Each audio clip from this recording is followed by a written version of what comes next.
चलिए तो समझते हैं अब हम हमारे चैप्टर के सबसे आखिरी टॉपिक को, जो कि है हमारा मेजर्स ऑफ सेंट्रल टेंडेंसी, यानी कि केंद्रीय प्रवृत्ति के माप।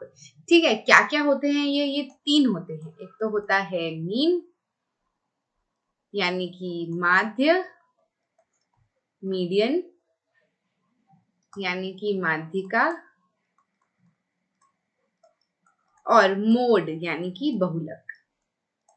शॉर्ट में अगर मैं इनको समझाना चाहूँ कि क्या होते हैं तो समझना, मीन मतलब क्या कि अगर 10 लोग दिए हुए हैं, 10 लोगों के मार्क्स हमें दिए हुए हैं, ठीक है, इनका अगर हम मीन निकालते हैं यानी कि माध्य निकालते हैं, तो वो जो आंसर आता है उससे हम क्या कहना चाहते हैं, उससे हम ये कहना चाहते हैं कि वो जो पर्टिकुलर मार्क्स आए हैं, यानी कि माध्य निकालेंगे तो कोई सा एक नंबर आएगा, ठीक है, वो एक नंबर क्या होगा ना, उसका मतलब क्या होगा कि ये ऐसा नंबर है जो कि ऑलमोस्ट सबको आया है, या एक एवरेज चीज है कि हाँ भैया इसके आसपास है बाकी सबके नंबर। आ रही है बात समझ में? तो ये क्या हो जाएगा, मीन। मीडियन यानी कि क्या, जो सारा जो डेटा है, ठीक है, जो पूरा हमको आंकड़े हैं, ठीक है, उनको हम क्या कर ले, जब हम आरोही क्रम या अवरोही क्रम में जब हम जमाते हैं तो उनके बीचों बीच में जो कोई सी संख्या आती है या कोई आंकड़ा आता है, उसको हम क्या कहते हैं, मीडियन कहते हैं। ठीक है, मोड के बारे में यदि हम बात करें तो मोड मतलब क्या, बहुलक, यानी कि क्या, जो सबसे ज्यादा रिपीट होने वाली चीज होती है। ठीक है, आ रही है बात समझ में? तो ये हमारे मीन, मीडियन, मोड होते हैं। इनकी यूजफुलनेस क्या होती है, ठीक है, ये किस किस चीजों के काम आते हैं, इसके बारे में भी हम एक एक करके जानेंगे। तो देखो, हम जानते हैं, सबसे पहले हम बात करते हैं किसकी, आंकड़ों के अर्थपूर्ण सेंस बनाने के लिए हमें सदैव ही सभी आंकड़ों का अध्ययन करने की आवश्यकता होती है। हम इन आंकड़ों को केवल कुछ प्रतिनिधि लेकर इनके कुछ महत्वपूर्ण अभिलक्षणों का पता लगा सकते हैं। ठीक है, केंद्रीय प्रवृत्ति के मापों या औसतों जैसे माध्य, माध्यिका और बहुलक की सहायता से ऐसा किया जा सकता है। ठीक है, माध्य, माध्यिका और बहुलक की सहायता से हम जो है कैरेक्टरिस्टिक्स पता कर सकते हैं हमारे आंकड़ों के। ठीक है, एक ऐसी स्थिति लीजिए, ठीक है, एक चीज से हम समझते हैं, ठीक है, एक ऐसी स्थिति लीजिए जहां 2 विद्यार्थी है, कौन कौन है, मैरी है और हरी है।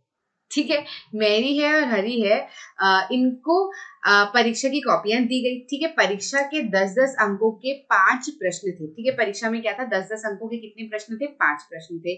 इस परीक्षा में उनके प्राप्तांक क्या थे, ये उनके प्राप्तांक थे। ठीक है, पहला क्वेश्चन भी 10 मार्क्स था, मैरी को उसमें 10 मार्क्स आए, हरी को उसमें 4 मार्क्स आए। दूसरा क्वेश्चन भी 10 मार्क्स का था, मैरी को उसमें 8 मार्क्स आए और हरी को कितने आए, 7 मार्क्स। तीसरा क्वेश्चन जो था वो भी 10 मार्क्स का था, मैरी को 9 मार्क्स आए, हरी को 10 मार्क्स आए। चौथा क्वेश्चन था, वो भी 10 मार्क्स का था, मैरी को 8 मार्क्स आए, हरी को 10 मार्क्स आए।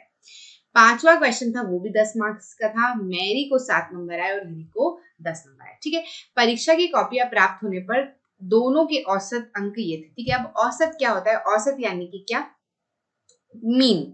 ठीक है, मीन, मीन यानी कि क्या, माध्य, है ना। माध्य हम कैसे निकालते हैं, हम क्या करते हैं कि ऊपर क्या करते हैं, जो भी हमारे सारे आंकड़े हमें दिए गए होते हैं उनका क्या कर लेते हैं, हम सम कर लेते हैं, यानी कि इनको क्या कर लेते हैं, जोड़ देते हैं। जैसे कि यदि हमको मैरी का निकालना है, मैरी का निकालना है ना, तो मैरी का माध्य हम कैसे निकालेंगे, हम निकालेंगे 10 प्लस 8 प्लस 9 प्लस 8 प्लस 7। मैरी का माध्य नहीं, मतलब मैरी के प्राप्तांकों का माध्य, अपॉन में क्या करेंगे, ये जितने हैं उससे क्या कर देंगे, डिवाइड। जैसे ये 1 2 3 4 5 है, 5 संख्या, इससे डिवाइड कर दो तो ये कितना आया, 42/5, जो कि आएगा 8.7। यानी कि मैरी के सभी प्रश्नों में अगर एवरेज मार्किंग आप देखो तो करीब करीब 8.7 के आसपास की है। ठीक है, अब यदि हम हरी की बात करें, हरी के औसत अंक की बात करें, तो हरी के औसत अंक कितने हो जाएंगे, 4 प्लस 7 प्लस 10 प्लस 10 प्लस 10। ठीक है, 4 plus 7 plus 10 plus 10 plus 10 upon में क्या, 5। ठीक है, 5 है इसके भी, तो ये कितना हो जाएगा, 41/5 आ रहा है। ठीक है, तो ये कितना हो जाएगा, 8.2। यानी कि जो हरी के प्राप्तांक है वो कहीं ना कहीं 8.5 के, मतलब सभी में अगर एक जैसे नंबर यदि आपको देना चाहते हैं, यदि आप, तो करीब 8.5 आप हरी को दे सकते हैं। तो ये क्या होता है, माध्य होता है। माध्य को हम और क्या कहते हैं, औसत, यानी कि क्या, एवरेज। ठीक है, अब समझो मीन क्या होता है। मतलब और अच्छे से समझते हैं कि मीन क्या होता है। क्योंकि मेरी का औसत प्राप्तांक हरि के औसत प्राप्तांक से अधिक था, इसलिए मेरी का कहना था कि परीक्षा में हरि की तुलना में उसका प्रदर्शन अच्छा रहा है। ठीक है, औसत प्राप्तांक प्राप्त किया था जो कि क्या है, माध्य है। ठीक है, अनेक प्रेक्षणों का माध्य सभी प्रेक्षणों के मानों के योग को प्रेक्षणों की कुल संख्या से भाग देने पर प्राप्त होता है। इसे किससे हम डिनोट करते हैं, यदि हमको मतलब हर चीज का एक साइन रहता है ना, तो मीन का साइन होता है ऐसा। ठीक है, एक्स बार इसको पढ़ा जाता है, क्या बोलते हैं, एक्स, और ऊपर वाले को क्या बोलते हैं, बार प्रकट किया जाता है। ठीक है, औसत के बजाय दोनों के प्राप्तांकों को आरोही क्रम में रखा और माध्य प्राप्तांक इस प्रकार प्राप्त किया। अब मान लो औसत ना निकाले, हम औसत ना निकालें और हम क्या करें कि इनको आरोही क्रम में जमा करें।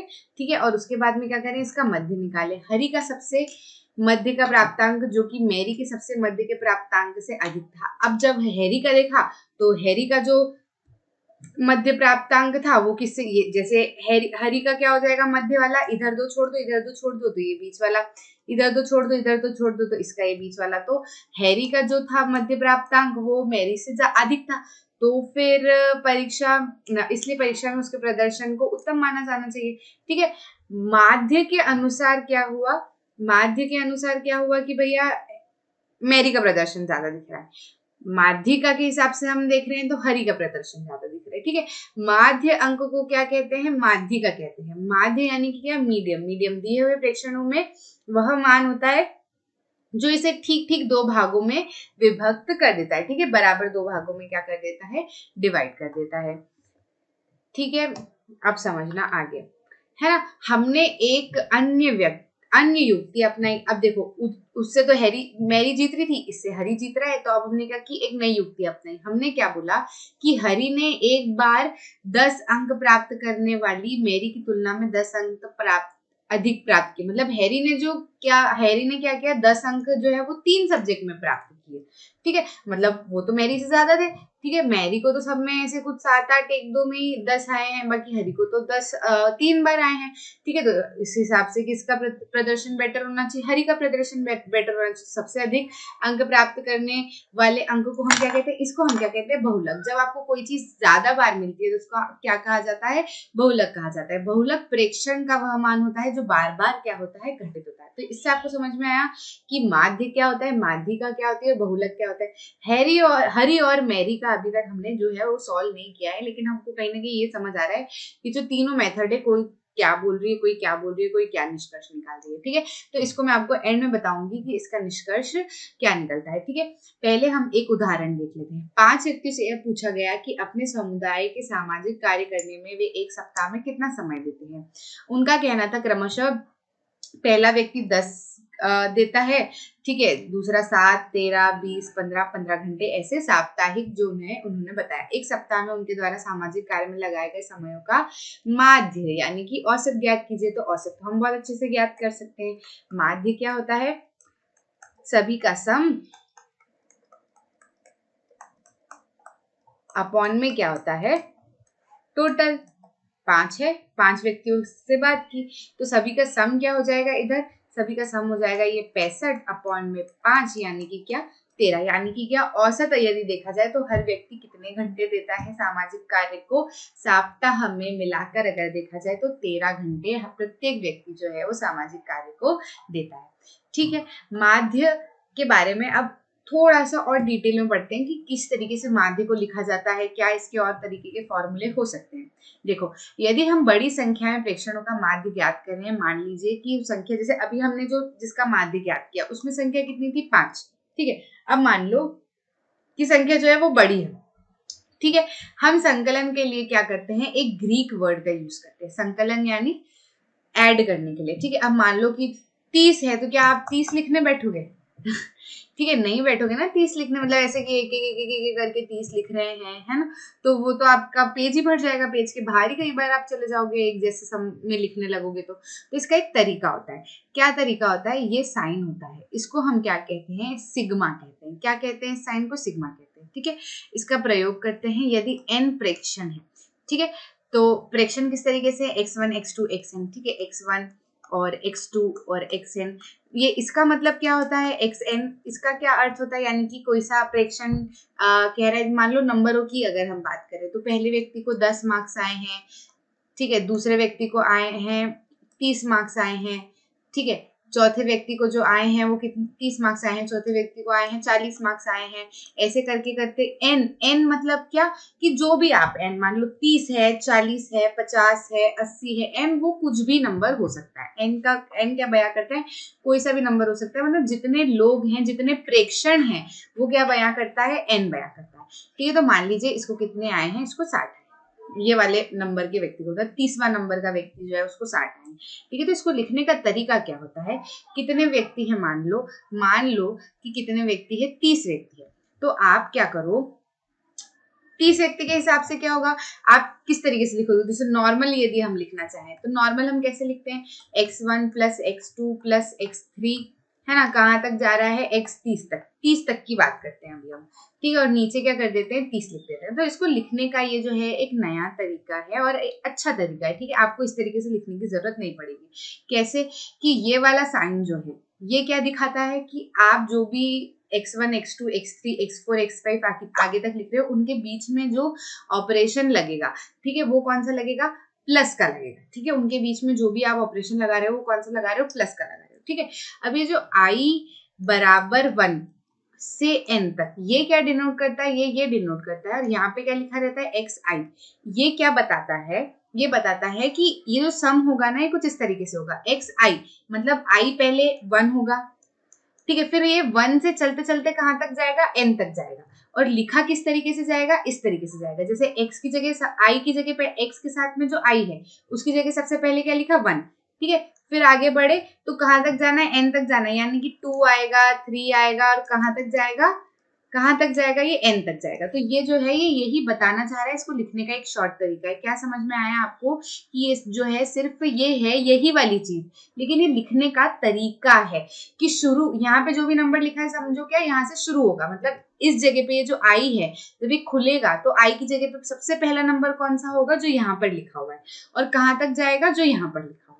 आ रही है बात समझ में। अपॉन में क्या लिखा रहता है, सिंपल से n, यानी कि क्या यहाँ पे n क्या है, हमने माना कि 30 तक जा रहा है ना, हमने माना कि 30 तक जा रहा है, तो वही यहाँ पे यदि ये 30 तक जाएगा तो यहाँ पे वही चीज 30 लिख देंगे हम। आई ये बात समझ में, ये सिर्फ एक क्या है, लिखने का तरीका है।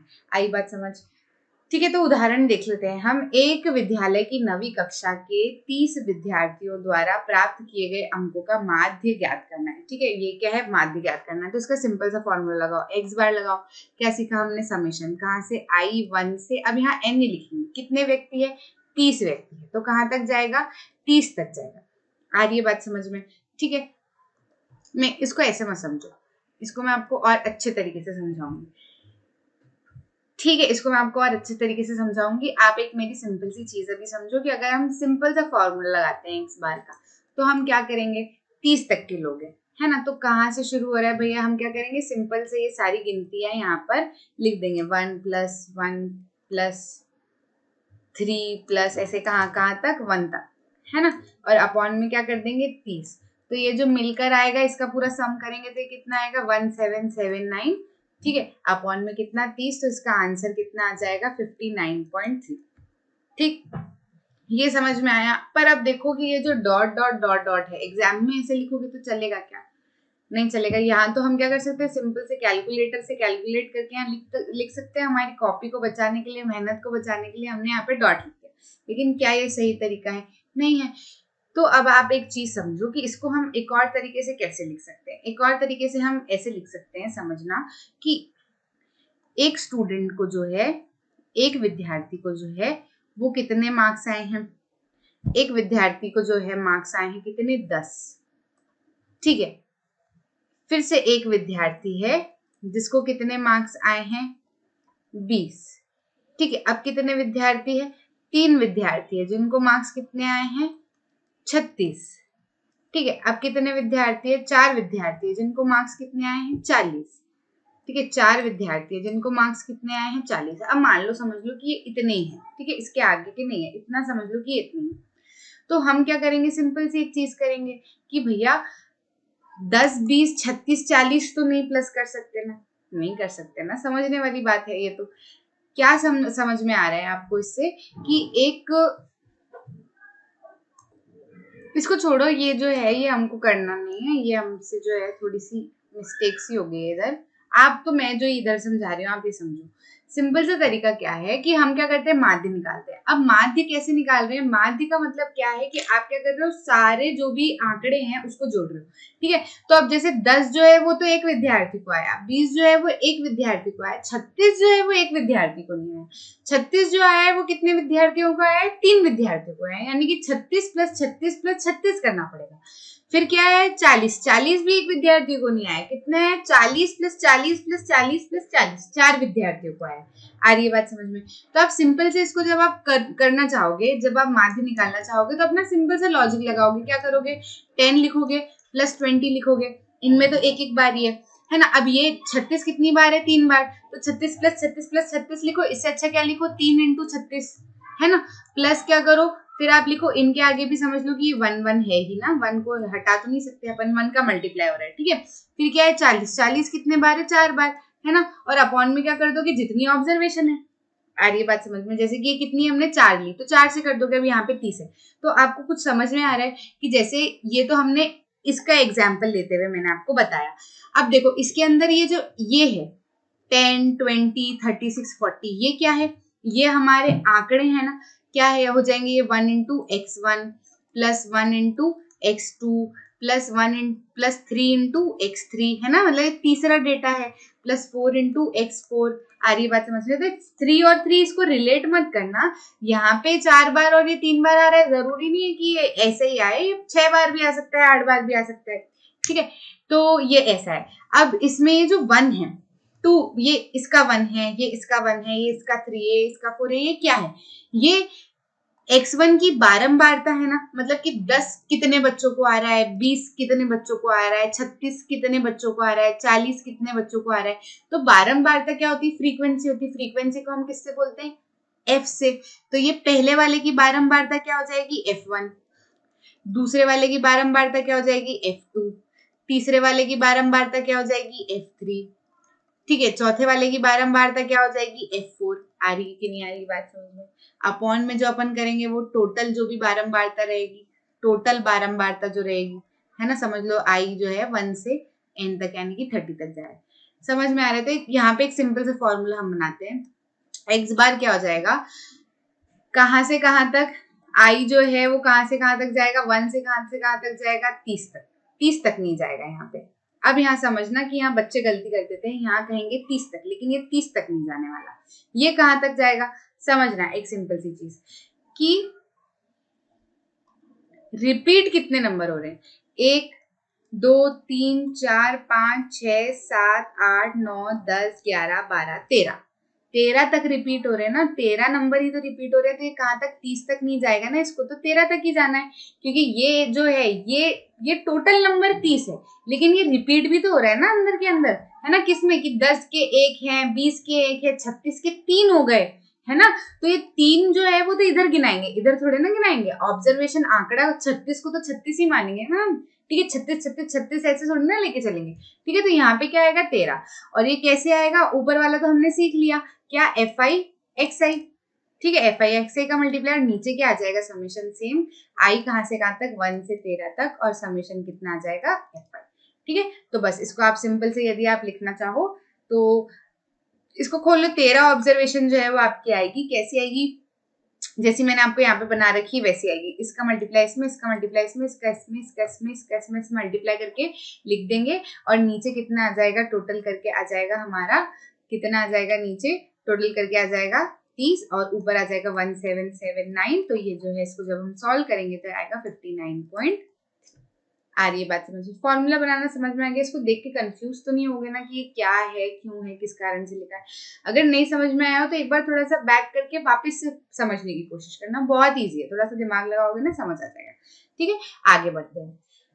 केंद्रीय प्रवृत्ति माप, ठीक है। माप देखते हैं हम। यदि हम बारंबारता बंटन तालिका में दिए गए आंकड़ों का माध्य ज्ञात करते रहे हैं, जहां प्रेक्षण x1 x2 x3 xn की आवृत्तियां क्रमशः f1 f2 f3 है, तो माध्य कैसे निकाला जा सकता है? इस तरीके से निकाला जाता है। ये अभी हमने फॉर्मूला बनाना मैंने आपको बताया, ठीक। इसके बाद में हम देखते हैं माध्यक। माध्यक क्या होता है? माध्यक दिए हुए प्रेक्षणों में वह मान होता है जो इसे ठीक ठीक दो भागों में विभक्त कर देता है। क्या कर देता है? बराबर दो भागों में डिवाइड कर देता है। बीच में जो रहेगा वो माध्यक रहेगा, आसपास का क्या हो जाएगा? डिवाइड हो जाएगा, ठीक है। कर देता है। अतः जब आंकड़ों को आरोही या अवरोही क्रम में लिखते हैं, तब अवर्गीकृत आंकड़े जो अनग्रुप्ड डेटा रहते हैं कि माध्यक का परिकलन इस प्रकार किया जाता है। किस तरीके से किया जाता है? जैसे मान लो कि आपने क्या किया, आरोही या अवरोही क्रम में पहले आपको जमाना जरूरी है। मीन में जरूरी नहीं है, मतलब माध्य जो है उसमें जरूरी नहीं है कि आप जमाओ, लेकिन मीडियन जब भी निकालो या मोड जब भी निकालो, यानी कि क्या माध्यक जब भी निकालो या बहुलक जब भी निकालो, बहुत जरूरी है कि आप क्या करो, अपने आंकड़ों को आरोही या अवरोही क्रम में जमा कर लो। जैसे ही आप जमा करते हो तो उनकी गिनती गिनना कि कितने जो है आंकड़े हैं। मान लो कि संख्या जो आ रही है वो विषम आ रही है, ठीक है। संख्या जो आ रही है वो विषम आ रही है, यानी कि कैसी आ रही है? 1 3 5 7 ऐसी आ रही है संख्या, ठीक है। जब ऐसी आ रही है संख्या तो कौन सा फॉर्मूला लगाओगे?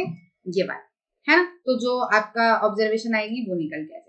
लेकिन जब संख्या जो है वो सम आ रही है, यानी कि कितनी ऑब्जर्वेशन, 2 ऑब्जर्वेशन हो या 4 हो या 8 हो, है ना, या 6 हो, या जो भी सम वाले नंबर रहते हैं, तो आपकी 2 ऑब्जर्वेशन निकलती है, n/2 और n/2 प्लस ये 1 इधर ब्रैकेट के बाहर हो गया, मैं यहाँ लिख दे रही हूँ, है ना। ये क्या? n/2 प्लस 1, ठीक है। फिर आप क्या करते हो, ये जो भी ऑब्जर्वेशन है, ये जो भी ऑब्जर्वेशन है, उन दोनों को जोड़ के डिवाइड बाय 2 कर देते हो। निकाल के बताऊंगी मैं आपको अगले क्वेश्चन में, ठीक है। माध्यक जो है वो क्या होता है? जब प्रेक्षणों की संख्या n विषम होती है तब माध्यक कैसा होता है? ऐसा होता है, ठीक है। जब प्रेक्षणों की संख्या सम होती है तब इनका माध्यक कैसा होता है? 2 होते हैं, और इधर माध्यक कितना होता है? 1 होता है। जाहिर सी बात है कि अगर 7 नंबर है तो आप क्या करोगे? 3 इधर बिठा दोगे, 3 इधर बिठा दोगे, बीच का एक आएगा, है ना। लेकिन जब अगर 6 नंबर है तो आप क्या करोगे? 3 6 6 को तो ऐसे नहीं कर सकते, तो बीच के ही आएंगे, है ना, तीसरा और चौथा वाला।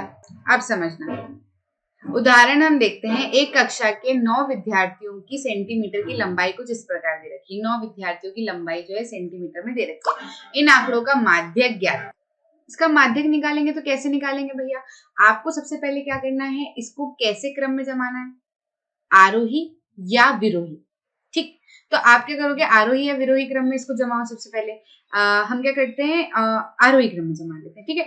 तो आरोही सबसे छोटा 144 दिख रहा है, उसके बाद में हमको दिख रहा है 145, फिर दिख रहा है 147, फिर 148 दिख रहा है, फिर 149 दिख रहा है, फिर 150 दिख रहा है, फिर 152 दिख रहा है, फिर 155 दिख रहा है, और 160 दिख रहा है, ठीक है। इस तरीके से जो है हमको सारे क्रम में इस तरीके से दिख रहे हैं। गिन लो कि कुछ छूटे तो नहीं है, 9 है, और ये भी सारे हमारे 9 है, ठीक है। इतना समझ में आया? बस उसके बाद में गिन लो कितने हैं, 9 है। तो 9 कैसा है? 9 कैसा है नंबर? 9 कैसा है नंबर? ऑड नंबर है ना, ऑड नंबर है। तो ऑड नंबर में कैसे हम निकालते हैं? विषम में कैसे निकालते हैं हम? n+1/2 जो वाली टर्म रहती है वही हमारी क्या हो जाती है? माध्यक हो जाती है। तो 9+1/2 यानी कि क्या? 10/2, यानी कि क्या? फिफ्थ टर्म कौन सी? इसमें गिनना, इसमें मत गिन लेना, इसमें गिनना 1 2 3 4 5 149 वाली। तो हमारा माध्यक क्या हो गया? हमारा माध्यक जो है वो हो गया 149 सेंटीमीटर। यानी कि क्या? माध्यक क्या है? जो बीच वाली जो हाइट है बंदों की वो कितनी है? 149 है। आगे बढ़ते हैं। 13वां उदाहरण कह रहा है, कबड्डी की टीम द्वारा अनेक मैचों में प्राप्त किए गए अंक क्या है? ये है टीम द्वारा प्राप्त किए गए अंकों का माध्यक ज्ञात कीजिए, ठीक है। तो इसको भी क्या कर लो? आरोही क्रम में जमा लो। जमाते हैं आरोही क्रम में 2 5 7 7 8 8 10 10 14 15 17 18 24 27 28 और फिर आखिरी में दिख रहा है 48, ठीक है। तो ये क्या हो गया? हमारा आरोही क्रम हो गया। अब माध्यक निकालना है, कितने हैं ये? कितने हैं? यहाँ गिन लो, या दिया हुआ नहीं है तो यहाँ गिन लो। 1 2 3 4 5 6 7 8 9 10 11 12 13 14 15 16 16 है। अब पिछले वाले क्वेश्चन में हमने कैसी देखी थी, n जो कैसा था, विषम था। अब हम देखते हैं सम कैसे निकालते हैं। कितने हैं ये 16, जो कि क्या है, इवन है, यानी कि क्या है, विषम है। तो विषम में कैसे निकालेंगे, कौन कौन से होंगे माध्यक, माध्यक जो होंगे उसको निकालने का तरीका बता रही हूँ। क्या होंगे, n/2 और n/2 +1 है ना, अलग ब्रैकेट, मतलब ये n/2 को पहले सॉल्व करोगे फिर +1 ऐड करोगे, ठीक है। तो n/2 कितना, 16/2, 16/2 और n/2 +1 कितना, 16/2 कितना होता है, 16/2 +1 है ना। तो ये कितना हो जाएगा, 16/2 8 और 16/2 कितना होता है 8, 8 + 1 कितना 9। ऐसा मत करना कि 16 + 1/2 कर रहे हैं, नहीं, 16/2 + 1 तो कितना हो जाएगा 9। तो 8 और 9, 8th और 9th टर्म कौन सी है, 1 2 3 4 5 6 7 8, ये 8 और ये 9, यानी कि क्या 10 और 14। तो 10 और 14 को प्लस करो, बाय 2 करो, तो ये कितना हो जाएगा हमारा 24/2 यानी कि 12। माध्यक हमारा क्या निकल के आएगा, 12। प्राप्तांक कितने हैं कबड्डी टीम के, माध्यक जो है वो कैसा है, 12। ठीक, केंद्रीय प्रवृत्ति के माप। अब हम किस पे आते हैं, बहुलक पे आते हैं। बहुलक क्या होता है, बहुलक प्रेक्षण का वह मान होता है जो बार बार घटित होता रहता है, अर्थात अधिकतम बारंबारता वाले प्रेक्षण को क्या कहते हैं, बहुलक कहते हैं, जो बार बार रिपीट हो रहा है, सबसे सिंपल, ठीक है। रेडीमेड गारमेंट उद्योग और जूते उद्योग केंद्रीय प्रवृत्ति के इस माप का प्रयोग काफी करते हैं, ठीक है, क्योंकि जैसे जो बार बार, जैसे जूता वाला है, ठीक है, 7 नंबर ज्यादा उपयोग हो रहा है लोगों को, तो वो 7 नंबर वाले वो देख लेंगे कि 7 नंबर ज्यादा उपयोग हो रहा है, तो क्या करेंगे, 7 नंबर वाले जूते ज्यादा बनाएंगे, 6 नंबर वाले जूते ज्यादा बनाएंगे जो ज्यादा उपयोग हो रहे हैं, है ना। तो इस माप का उपयोग ज्यादा करते हैं। बहुलक की सहायता से ये उद्योग यह निर्णय ले लेते हैं कि किस साइज या किस माप का उत्पादन अधिक बार संख्या में करनी चाहिए। ठीक, समझते हैं। उदाहरण 14 देखते हैं हम। हमारा उदाहरण 14 क्या कह रहा है, 20 विद्यार्थियों द्वारा 10 में से प्राप्त किए गए निम्नलिखित अंकों का बहुलक ज्ञात करना है। तो बहुलक है, तो बहुलक में भी हमको एक चीज ध्यान रखना है, आरोही या विरोही क्रम में सबसे पहले बहुलक या माध्यक निकाला गया है, तो आंख बंद करके सबसे पहले आरोही या विरोही क्रम में तो जमा ही, अवरोही क्रम में, ठीक है। जमा लेते हैं इसको। जब हम जमाते हैं तो ये इसको देख लो, ठीक है, समझ लो कि आपने जमा लिया इसको आरोही या अवरोही क्रम में। अब मैं क्या जमाऊं, बार बार देख लो, मतलब जमा लो इसको आरोही या अवरोही क्रम में। वैसे भी अगर मैं इसको यहीं से देखकर आपको बता सकती हूँ, आप तो जमाना ही जमाना, लेकिन मैं यहाँ देख के बता सकती हूँ कि 9 9 9 9 4 बार दिख रहा है, 6 भी मुझे ज्यादा बार दिख रहा है, लेकिन देख लेते हैं कम बार होगा, 1 2 3 बार ही। तो 9 जो है वो कितने बार आ रहा है हमारा, 4 बार आ रहा है। 9 जो है वो सबसे ज्यादा बार आ रहा है, 4 बार। तो क्या हो जाएगा, ये हमारा बहुलक जो सबसे ज्यादा बार आ रहा है, ठीक है। आरोही या अवरोही क्रम में जमाना मत भूलना, जमाना ही जमाना। उदाहरण 15 देखते हैं। इसमें हमको क्या है, इसी क्वेश्चन में हम क्या करेंगे, सारी चीजें एक बार ही निकालेंगे। क्या 5 व्यक्ति दे रखे हैं, जिसमें से बताया गया है कि 4 व्यक्ति जो है वो क्या है, मजदूर है, ठीक है। प्रत्येक जिनमें से 5 व्यक्ति काम करते हैं, जिनमें से एक सुपरवाइजर है और 4 के हैं मजदूर है। तो मजदूरों को कितने मिलते हैं, 5000। तो 4 लोगों को कितने मिल रहे हैं, 5000। तो 5000 5000 5000, तो लिख लो। एक जो है वो सुपरवाइजर है, उसको कितने मिलते हैं, 15,000। तो ये हमारे क्या हो गए आंकड़े। अब इसको देख के हमको निकालना है माध्यक, मध्यक, माध्य, माध्यक और बहुलक, ठीक है।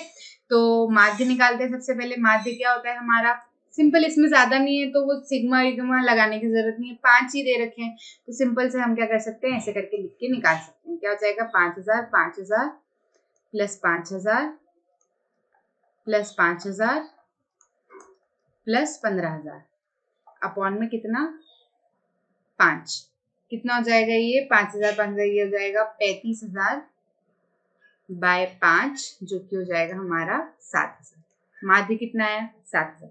माध्यक निकाले, यदि हम माध्यक निकाले तो n कितना है, n जो है वो कितना है, 5, यानी कि क्या है, विषम, ठीक है, विषम है। तो विषम के लिए माध्यक कैसा होता है, विषम के लिए माध्यक होता है n + 1/2, ठीक है। तो कितना हो जाएगा, 5 + 1/2 यानी कि 6/2, यानी कि थर्ड टर्म कौन सी, 1 2 3, यानी कि क्या, ₹5,000।